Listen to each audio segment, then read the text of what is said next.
कैसे शुरू हुआ? अगस्त के महीने में हमने मेरा गनौली गांव है, लोनी के पास पड़ता है, तो हमने गनौली गांव में एक लाइब्रेरी बनाई अपने गांव के बच्चों के लिए।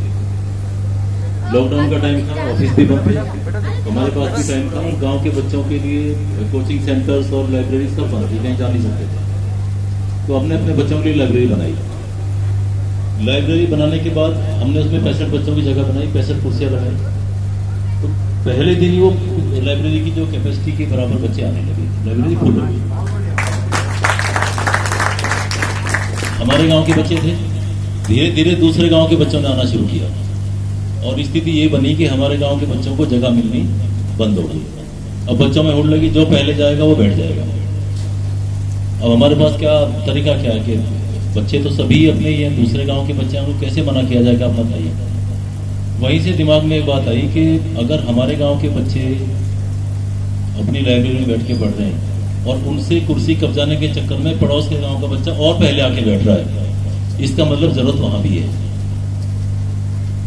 जरूरत उन बच्चों की भी है। हमारे गांव के बच्चों की जरूरत नहीं है, जरूरत उन बच्चों को भी है। बस यहीं से हमारे दिमाग में ख्याल आया। उसके बाद हमने गांव में जो माहौल देखा, माहौल में क्या फर्क है। अभी जैसे एसडीएम साहब बैठे हैं, यूपी पीसीएस 2018 वाले उन्होंने पास किया है, उसके बाद भी वो अपनी पढ़ाई कर रहे हैं, मुखर्जी नगर में रह के लाइब्रेरी में बैठ के पढ़ते हैं। तो मुखर्जी नगर में ऐसा क्या है? आपका एक बच्चा भी अभी कह रहा था कि मैं मुखर्जी नगर 1 साल रहा। मुखर्जी नगर में ऐसा क्या है जो आपके गांव में नहीं है? वहां सिर्फ एक माहौल है, सिर्फ माहौल और कुछ नहीं है। और उस माहौल के लिए आपका बच्चा आपके घर से कितना दूर जाता है, छोटे से किराए के कमरे में रहता है, उसके खाने पीने की कोई व्यवस्था नहीं है, और सिर्फ इसलिए कि वहां पे लाइब्रेरी, वहां पे माहौल है। और माहौल किनसे बनता है? कोई 10, 20, 50 बच्चे हों, उनसे माहौल बन जाता है। आपके गांव में तो और भी ज्यादा बच्चे हैं। तो ये माहौल हमारे गांव में बना, मेरी बात समझ रहे हैं? एक लाइब्रेरी ने वो माहौल पैदा किया। जो गांव के नौजवान बच्चे थे, उनमें आपस में ये बात होती थी, आज तू कितने घंटे पढ़ेगा? तो बोला मैं 6 घंटे। बोला मैं आज 7 घंटे पढ़ूंगा। समझ गए? बगल वाला बैठा है लाइब्रेरी में बैठ के पढ़ रहा है, तो जो उसके साथ में बैठा है वो उसने ठान लिया है कि उसके बाद ही उठना है, वो जिससे पहले नहीं उठना है। ये तो माहौल और है क्या? ये तो लगातार बैठना ही तो, पढ़ने में करना क्या है? अब ये अपने साथ बैठे हैं, ज्यादा देर तो बैठे हैं, कुछ कम देर बैठे हैं, वो पीछे रह गए, जो ज्यादा देर बैठे वो आगे निकल गए, तो बच्चों में होड़ लग गई। ये तो मैंने आपको बताई बच्चों की बात।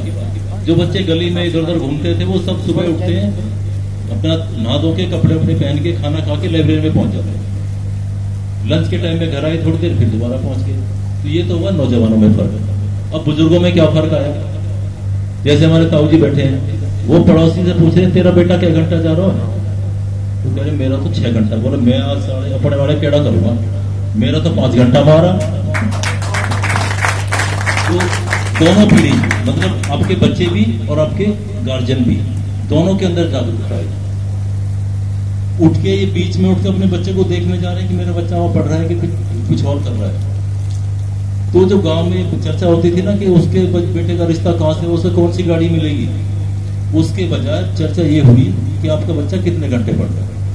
और यही तो माहौल है, यही माहौल है। जब आपके बच्चे और आप खुद बच्चों की पढ़ाई की बात करने लगे, तो वहीं पे मुखर्जी नगर है। मुखर्जी नगर कहीं एक जगह नहीं होता है, मुखर्जी नगर वहां है जहां पे माहौल है।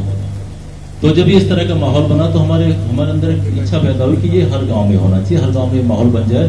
तो अब एक किसी भाई ने कहा ना कि आपके गांव में ही वो चीज आ सकती है। कितने बच्चे जाएंगे मुखर्जी नगर? सभी तो नहीं अफोर्ड कर सकते, ना सारे बच्चे जा सकते हैं। तो वहीं से हमें हौसला मिला। फिर मन में विचार आया कि दूसरे गांव के लोग बात मानेंगे नहीं मानेंगे, सुनेंगे कि नहीं सुनेंगे। तो शुरू में 1-2 गांव में गए, उन्होंने हमें इतना मान सम्मान दिया कि तुम तो इतनी बड़ी सोच रखते हो, हम तो अभी बना देते हैं अपने बच्चों के लिए, हम क्या नहीं कर देंगे। तो लोगों ने अपने गांव में ये मिशन शुरू कर दिया। वहीं से गांव में लाइब्रेरी बनने की बात शुरू हुई। और एक अब आखिरी बात मैं ये कहना चाहूंगा कि देखिए, हम जो ग्राम पाठशाला के सदस्य हैं, इसका किसी को कोई पर्सनल इसमें इंटरेस्ट नहीं है। आज छुट्टी का दिन है, रविवार का दिन है, मुझे भी यही छुट्टी मिलती है हफ्ते में 1 दिन, और मेरा गांव यहाँ से 100 किलोमीटर तो होगा, सिर्फ ये आपके बच्चों के लिए। इसके पीछे कोई स्वार्थ नहीं है, मुझे कोई चुनाव नहीं लड़ना है, मैं सरकारी कर्मचारी हूं, चुनाव में लड़ भी नहीं सकता हूं। ठीक है। तो ये सिर्फ इसलिए कि हमारे गांव के बच्चे जब शहरों में, मैं दिल्ली में मेरा ऑफिस है, मैं देखता हूँ गांव के बच्चे या तो है नहीं तो बहुत छोटी पोस्ट पे हैं, और जब हम गांव में जाके देखते तो पढ़ते ये ज्यादा है। इसका मतलब इनको माहौल नहीं मिल रहा, ये मेहनत ज्यादा कर रहे हैं लेकिन बिना माहौल के बच्चे मेहनत कर रहे हैं। तो अगर आपके बच्चे लाइब्रेरी में बैठेंगे, गांव के 20, 30, 40 बच्चे एक साथ इकट्ठा बैठेंगे तो वो एक दूसरे से बहुत सारी चीजें सीखेंगे। उसके बाद एक और लाइब्रेरी का जो फायदा है, जैसे हमने अपनी लाइब्रेरी बनाई तो हमने एक ऐसा माहौल पैदा किया जिसे अभी आप महसूस करेंगे वो मुखर्जी नगर में भी नहीं है। हम अपनी लाइब्रेरी में हमने पिछले 2 महीने में 2 बार IAS PCS ऑफिसर्स को अपने बच्चों के सामने लाके बिठाया और बच्चों से कहा कि आप कर लीजिए, आप इनसे पूछिए कैसे बनाया जाता है।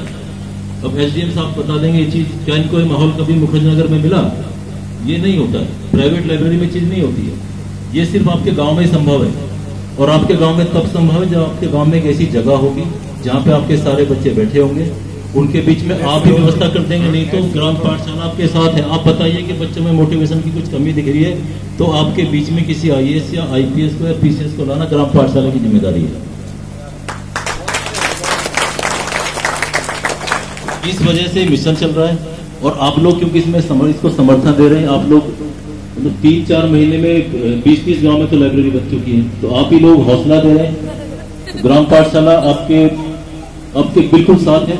पहले आप अपने गांव में सारे लोग मिलकर, जो एक मॉडल है आपको भी समझाया गया कि सरकारी जगह हो, सार्वजनिक स्थल हो, सारे गांव के लोग मिलकर उसे बनाएं।